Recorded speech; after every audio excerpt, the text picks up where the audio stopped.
Bonjour à tous et bienvenue. Aujourd'hui, on va parler de la technique du retrait de peinture.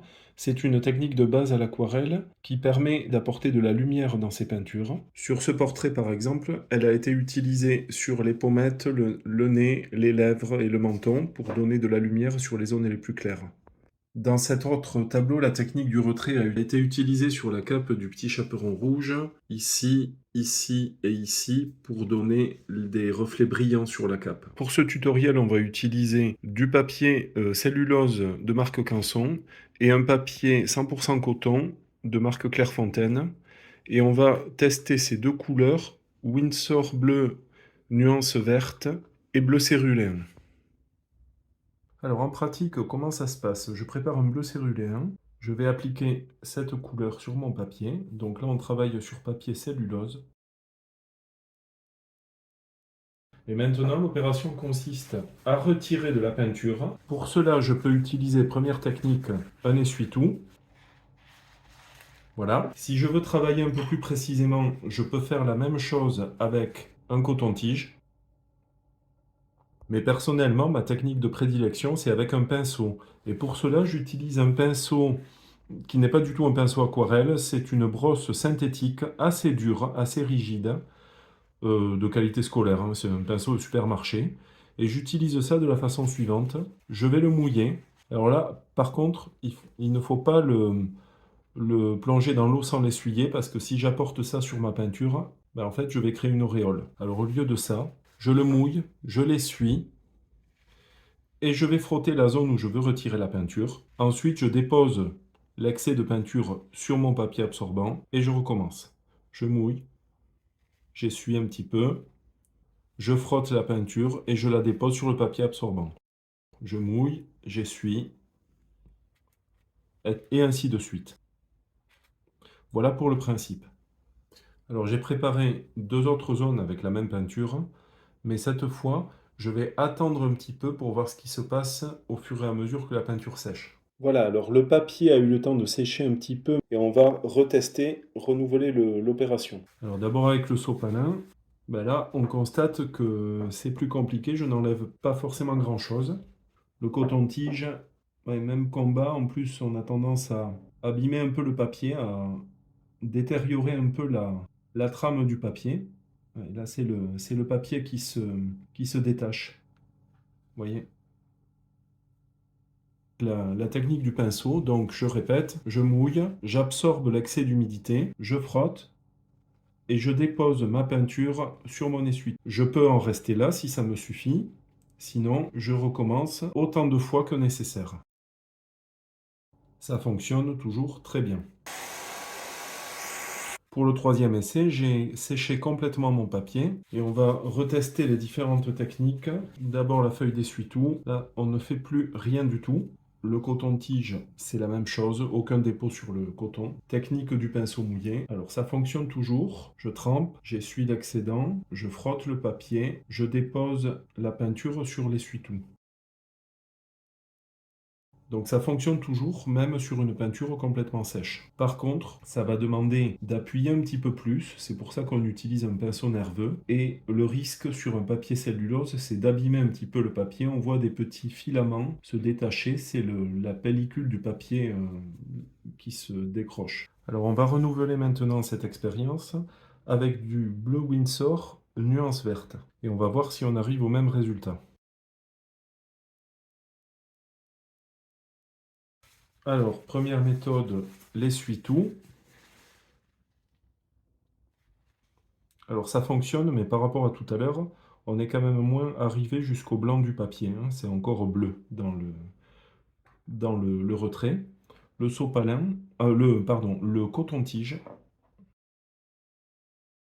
Alors même constat, hein, on enlève bien du pigment, mais on n'arrive pas à aller jusqu'au blanc du papier comme tout à l'heure. Et enfin, la technique avec le pinceau, je trempe, j'essuie l'excédent, je frotte, je dépose la peinture sur l'essuie-tout et je recommence. Là par contre, ça fonctionne pas mal. On va laisser sécher un petit peu le deuxième carré, mais pas complètement comme tout à l'heure. Essuie-tout, ça ne fait plus rien. Donc logiquement, coton-tige, Pas grand-chose non plus. Technique du pinceau, je mouille, j'absorbe l'excédent, je frotte, je dépose la peinture sur l'essuie-tout, je recommence.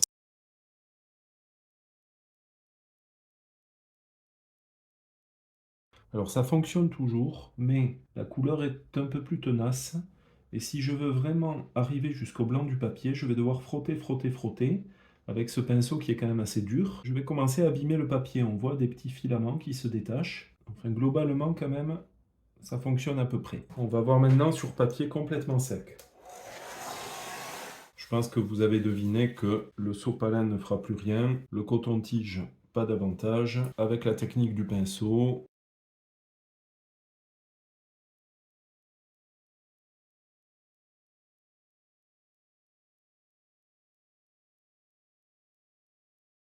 alors observons ça de plus près.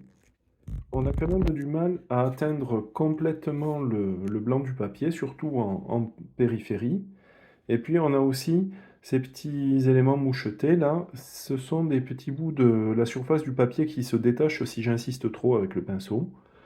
Euh, pour comparaison, avec le bleu céruléen, sur l'avis complètement sec, on arrivait quand même à obtenir un blanc beaucoup plus probant. Résumons-nous. On a une technique de l'essuie-tout qui fonctionne assez bien dans le lavis très humide de bleu céruléen, qui fonctionne un petit peu dans le lavis de bleu Windsor nuance verte, mais sans atteindre quand même la couleur blanche désirée. L'essuie-tout ne fonctionne presque plus sur les lavis un peu plus secs et plus du tout sur les lavis complètement secs. Il en va de même du coton-tige. Et la technique de prédilection, ça va être celle au pinceau, mais on obtient des résultats un petit peu différents entre les deux couleurs. On arrive dans les trois cas à retrouver le blanc du papier avec le bleu céruléen. Par contre, avec le bleu Windsor nuance verte, c'est un petit peu plus compliqué. On y arrive encore relativement bien sur le lavis très humide. Sur le lavis moyennement humide, ça devient un peu plus difficile et on commence à abîmer le papier si on insiste. Sur le lavis très sec, on peut quand même bien retirer la couleur, mais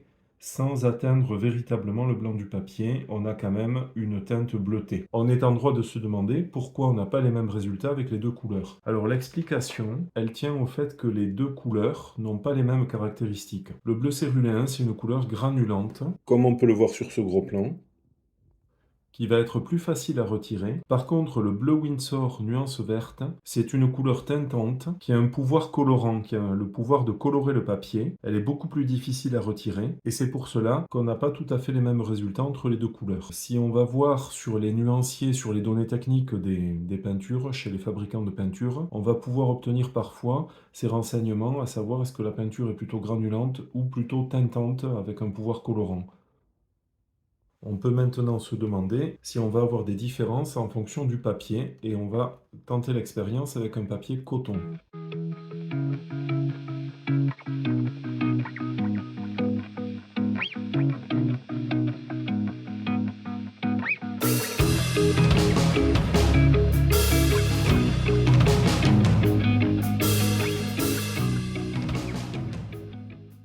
Verdict.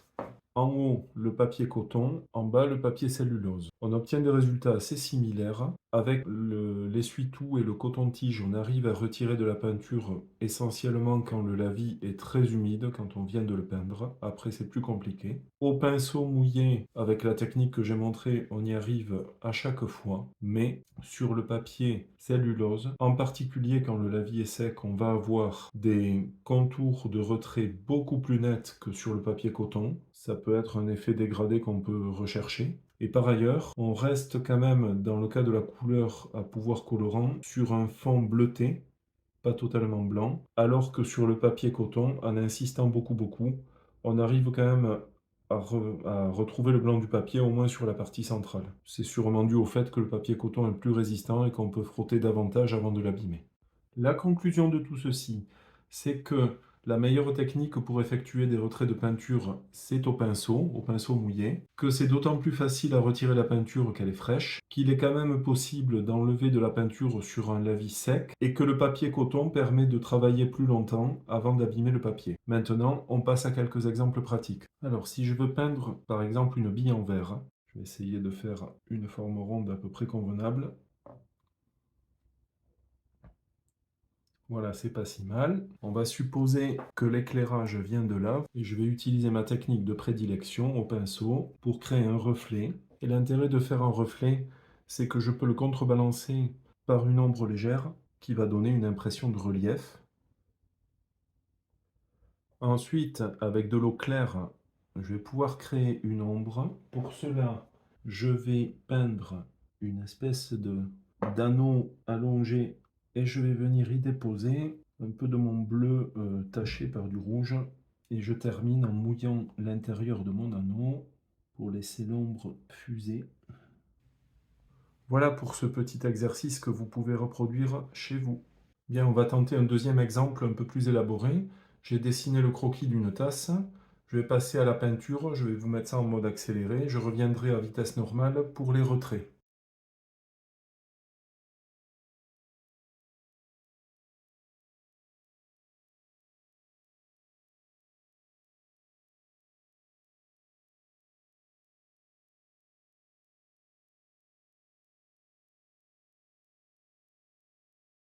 Voilà, la tasse est peinte. Comme vous l'avez vu, j'ai placé mes ombres avant de passer la couleur rouge de la tasse. Et maintenant, je vais procéder au retrait avec un pinceau plus fin que pour les exemples tout à l'heure, parce que les zones à retirer sont plus petites.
Je poursuis avec ma brosse plus grosse, qui est un peu plus nerveuse et un peu plus dure.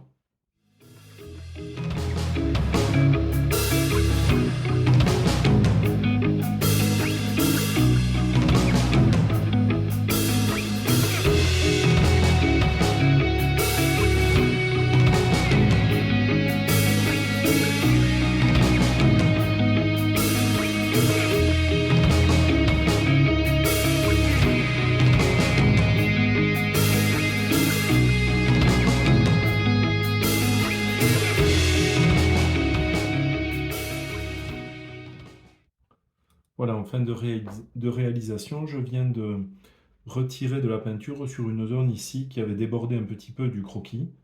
Donc c'est même possible quasiment de gommer la peinture avec cette technique. Voilà, on va en rester là pour un résultat assez rapide, mais qui me paraît satisfaisant et parlant. Maintenant, vous pouvez essayer de reproduire ces deux exemples chez vous. Et je vous donne rendez-vous dans une prochaine vidéo ultérieurement où on fera un projet un peu plus complexe. À bientôt, salut!